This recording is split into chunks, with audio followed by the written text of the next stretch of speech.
things that the cyber school has done for our system, your daily prayer. Father Andrew goes on and writes a daily prayer. We have an online priest who runs our chapel. The online chapel is accessed by our students. The reason why we ended up with a chapel was because me and my wisdom one day decided in the student lounge, which Ryan at the back, who's running the video camera back there, he's our guidance counselor, he's in charge of our student lounge, but before he came around, I decided it'd be really cool to ask religious questions inside the student lounge. So I said, anyone who has a religious question, ask away and I'll answer it. Big mistake. One of the biggest problems with, well, not problems, one of the great things about online is students are very comfortable asking questions because they're not standing right in front of you. Sometimes they don't even know who you are. So this student came up, well, one of them was, do you think it's a sin to be a homosexual, which is a great question. One of them was, should women be priests?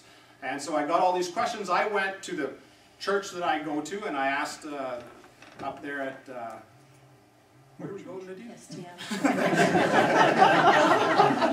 Anyways, I went up to the STM and asked the priest up there if he would be willing to answer some of the questions. So he was on for about a week or 2 weeks. He answered some of the questions, but there was so many questions that came to us that we went to the diocese and asked if they have a priest that is computer literate, and we ended up with this Polish priest who is a great online priest. He's also the one who comes up with, do we have our homepage up there?